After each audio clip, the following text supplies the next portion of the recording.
I'm going to post what happened and link to the video footage, but everything got too real for me last night. I think I'm done messing around with this. I passed out pretty much immediately after making that thread.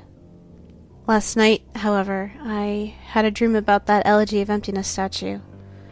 I dreamed it was following me, that I would be minding my own business when I'd feel my neck hairs stand up on end. I would turn around and that thing, that horrible, lifeless statue would be staring at me with those empty eyes right at me, merely inches away.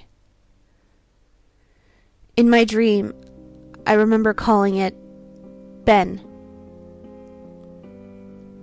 Nevermore had I had a dream I could remember so vividly. The important thing is that I did get some sleep, I suppose. Today, putting off the game as long as I could, I drove back to that neighborhood to see if the old man returned. As I expected, the car was still gone and no one was home. As I was walking back to my car, the man next door came up and asked me if I was looking for someone. I told him I was looking to talk to the old man that lived here, to which he told me what I already knew. He was moving. Trying a different avenue, I asked if the old man had any family or relatives I could talk to. I discovered this old man had never been married, nor did he have any children or grandchildren through adoption. Starting to become worried, I asked one final question, one I should have asked from the beginning. Who was Ben? The man's expression turned grim, and I learned that 4 doors down, around 8 years ago, on April 23rd, the man informed me that it was the same day as his anniversary, which is why he knew the specific date. There was an accident with a young boy named Ben in the neighborhood. Shortly after, his parents moved. Despite any further attempts to talk to the man to get more information, he wouldn't divulge anything else. I went back home and started playing the game again. I loaded up the game and immediately jumped at the sequence where the mask flies by. The sound that played was not the normal whoosh sound, but something more higher pitched. I pressed start and braced for the worst. But just like 2 nights ago, the files Your Turn and Ben were displayed. Truth be told, I looked at the Ben file earlier and it seemed to fluctuate between displaying the owl icon and not. I brought up the Ben file and hesitated for a moment as I noticed the stats were not the same as they were 2 days ago. It looked like he had already completed the Stone Tower Temple this time. Summoning my courage, I selected it. Immediately, I was thrust into complete chaos. Sure enough, I was outside Stone Tower Temple, but that's about all that was expected. The area itself wasn't called Stone Tower Temple, but rather Stone. And immediately, a dialogue box of complete gibberish I couldn't make out greeted me. Link's body was distorted. His back was cocked violently to the side, and his posture was permanently disfigured. Link's expression was dull, almost monotonous. He had an expression on his face I didn't recognize. It was a blank look, as if he were dead. As Link stood there, his body spasmed irregularly back and forth. I examined what had become of my avatar and noticed a C button item I never saw before. It was some kind of note, but pressing it did nothing. Sounds played back and forth that I didn't recognize from the game. They were almost demonic in nature. There was some kind of high-pitched yip or some kind of laugh or something playing in the background, too. I had all of 2 minutes to take in the environment before another one of those fucking Elegy of Emptiness statues was summoned. Immediately after, I was cut to the Dawn of a New Day screen, except this time without the subtext. I was a Deku scrub in Clocktown. The scene would normally play after the first time you traveled back in time. Tattle would say, "What just happened? It's as if everything has..." But instead of saying, "Start it over," she finished her remark in broken text as the laugh of the Happy Mask Salesman played in the background. I was put back in control of my character, but from a screwed-up angle. I was looking from behind the door to the clock tower, watching my avatar run around as a Deku scrub. Seeing as I had no place to go because I couldn't see anything, I begrudgingly went inside. There, I was greeted by the Happy Mask Salesman. He simply told me, "You've met with a terrible fate, haven't you?" Before the screen whited out. I was in Terminative Field as a Hylian again. I might as well not have been playing the same game anymore.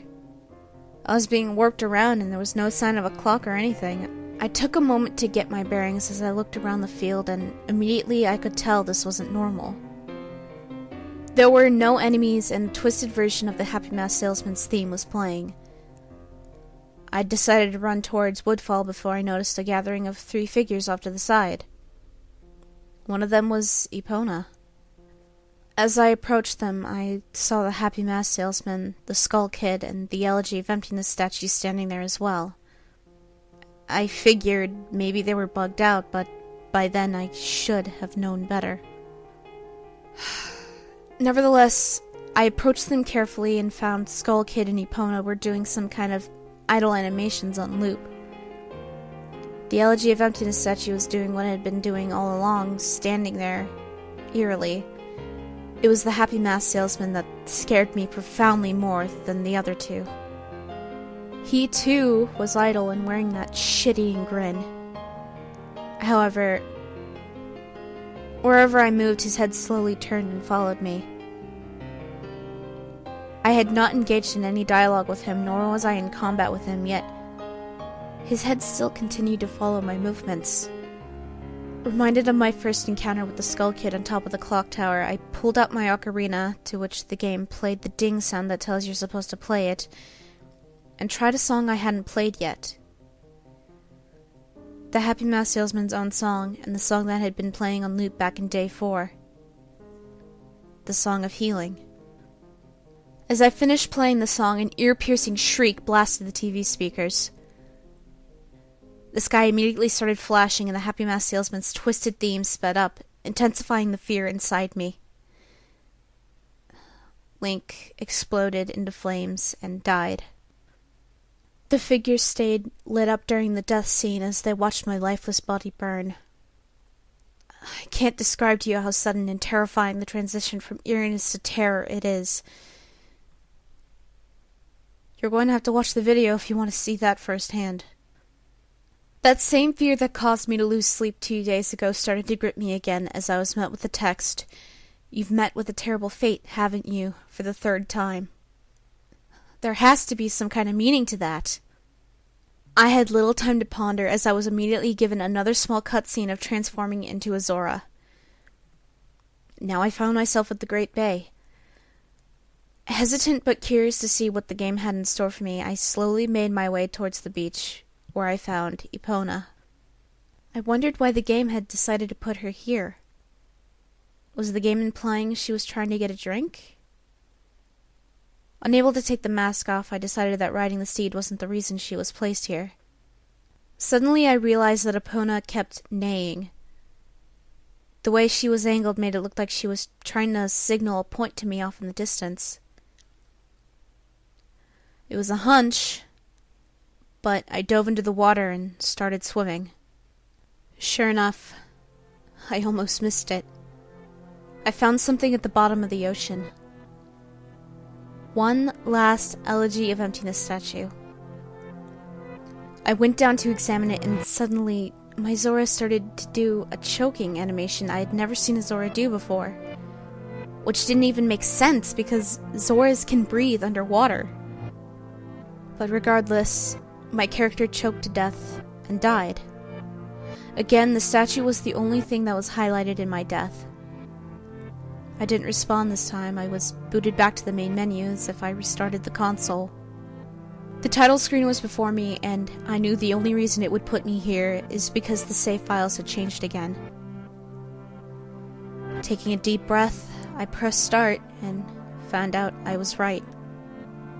The new save files told me about Ben. Now it made sense why the statue appeared when I tried to go to the laundry pool. The game must have anticipated how I would have tried to escape the day 4 clock town. The 2 save files told me his fate. As I suspected, Ben was dead. He had drowned. The game obviously isn't through with me. It taunts me with the new save files. It wants me to keep playing. It wants me to go further. I'm done with this shit, though. I'm not touching any more of the files. This is already way too horrifying for me, and I don't even believe in the paranormal, but I'm running out of explanations. Why would someone send me this message? I don't understand it, and I just get too depressed thinking about it. The footage is up here for those who want to see it and try to analyze it. Maybe there's some kind of coded message in the gibberish or something symbolic in what I went through, but I am too emotionally and mentally drained to fuck with